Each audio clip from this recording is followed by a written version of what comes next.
All right, I want to cover 4 flashlights and basically give you a little bit of a review and synopsis and help set some performance expectations.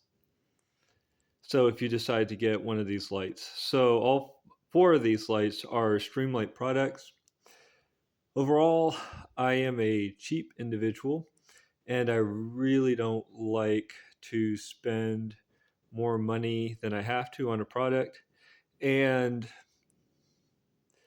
I spent a lot of money on stuff that failed.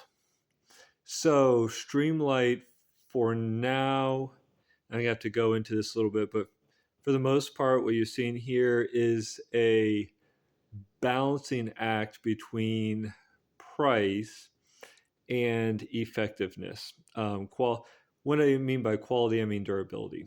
Durability, longevity, able to deal with problems.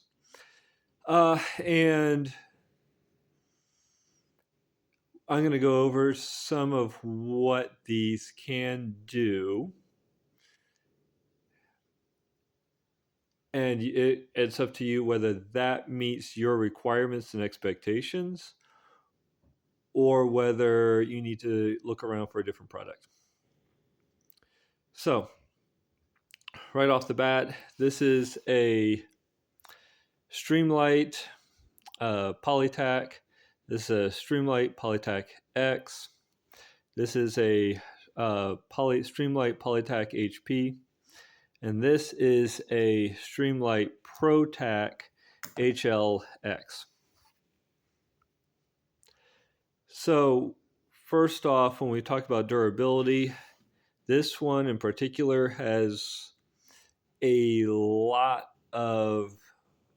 stood up to hundreds of rounds of 12 gauge mounted on a 12 gauge shotgun, shooting some birdshot, a lot of buckshot, some slugs. It's held up fine. The other 3 here have all been run on 5.56 rifles, so I've not put them through the same sort of durability test. As a general rule, and I didn't understand or know any of this when I started my journey, but what you really want to consider when you're looking at a flashlight is both lumens and candela. So lumens is supposedly how much light it throws out. Candela is how good it is at projecting that light down range in a focused cone. So do you have a very diffused light or do you have a very focused light beam?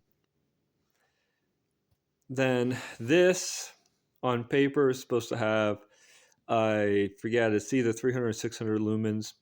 This is supposed to have 600 lumens. This is supposed to have, I forget the lumens on either of those. This is supposed to have about 27,000 candela.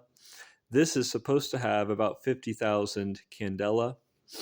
The lumens on these are going to be significantly less than either of those. I think the candela. Yeah, it's probably going to be, my hunch is going to be near enough to 10,000 candela rated.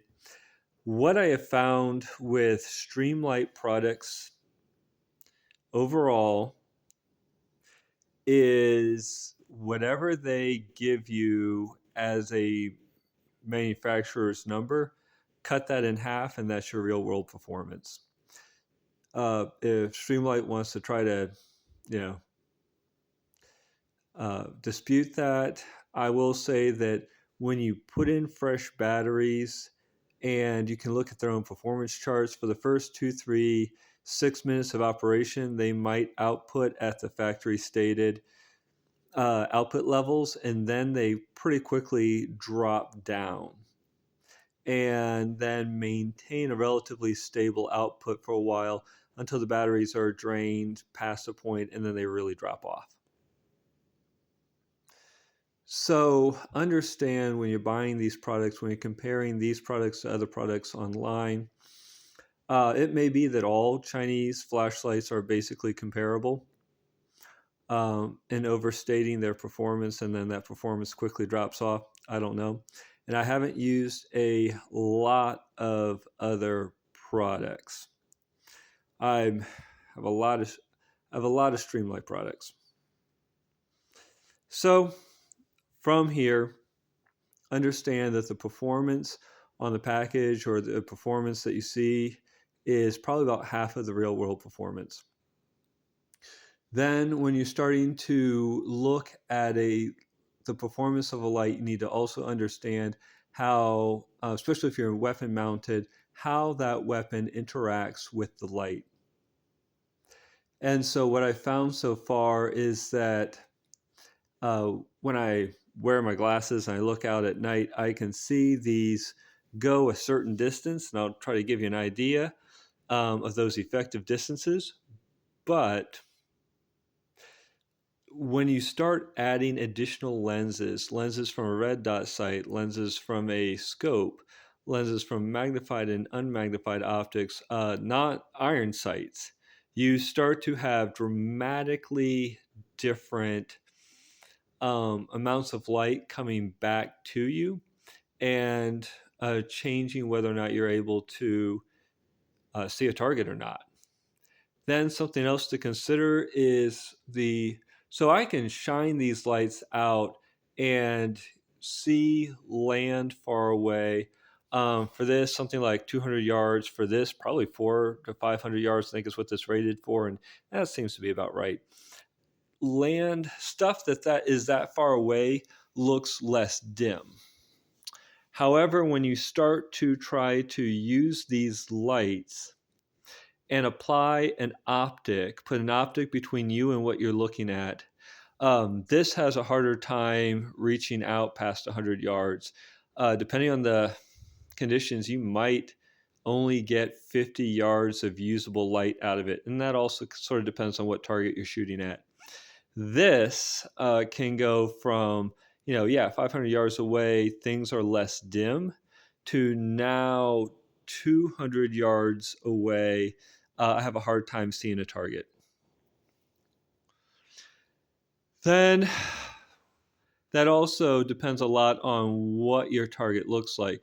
So if you're trying to shoot a deer or a raccoon that basically blend with the environment, your ability to illuminate that target is reduced even further after you've applied the light loss from lenses.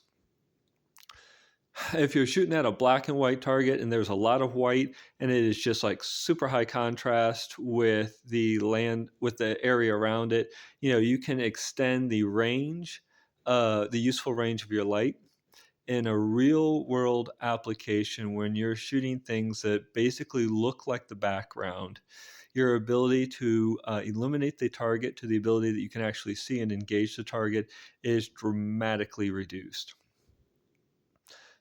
Then when you start to talk about other atmospherics, you start to deal with smoke in the atmosphere, you start to deal with fog, you start to deal with rain, especially snow can be a huge issue, and dust can be a huge issue. All of those will greatly reduce the range that you're going to get out of any of these lights.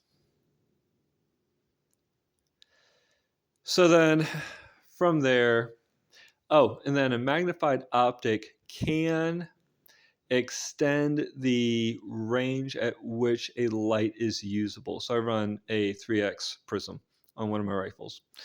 And I have been able to see deer at 250, sometimes even 300 yards, dimly lit enough that if I was going to take a shot, I could. So I can, light will bounce off of animal eyeballs to a dramatically long distance. This and this, and even this will light up animal eyeballs to 300 yards and further.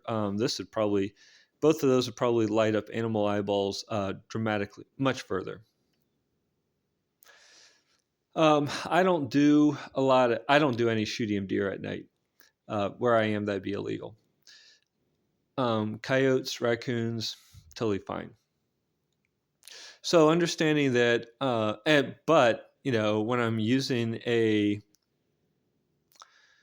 Using a light and using a scope, a magnified optic, like I can see that there's eyeballs, say 400 yards away, but I have no idea what type of animal it is. It's not lit up enough with the optic that I have that I can make any sort of identification at 400 yards.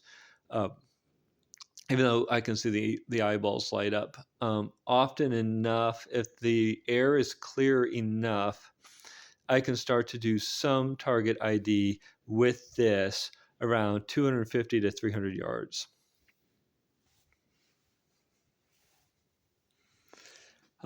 These will throw a much wider beam of light, but I would say with these, if I was going to just start to classify things, I would say these will reliably throw light out to 70 or 80 yards, giving you enough light to identify targets, even though you're using throwing up various lenses and reducing that light transmission coming back to you, and understanding that your target is matching the background. And assuming that the air is relatively clear of debris. Um, these will go, I'd say 70 to sometimes 120 yards, 120 yards on a good day, or on a big target like a deer. This will go out to, we'll get a illumination level, an adequate illumination level, out to 100, pretty reliably past 100 yards, even out to 150 pretty reliably. And I have been able to get decent target illumination out to 200 yards. So is that all the time? No, I think that mostly depends on how charged up the batteries are. This does a pretty good job of illuminating targets out to 200 yards, and even can, in good conditions, push all the way out to illuminating a target at 250 or 300 yards.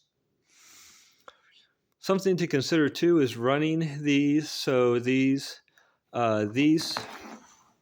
are these two are supposed to be able to run 18650s and or two CR123s. These are supposed to only be able to run two CR123 batteries. You can definitely cheat that by getting what is called a 16, so you get 18650s or CR123s, CR123s only. You can get a 16 650 battery that is rechargeable, and I've run it in these so far and had no problem. I've run them in these so far and I had no problem. So that is something to consider on the rechargeable battery front. These two both have Streamlight rechargeable 18650s. These both have, 18650s. These both have 16650s that I got off of Amazon. So those are some options. Those are some things to consider, and those are my experience over 4 years of use with 4 different lights. So you take care. You have a great day. Let me know if you have questions.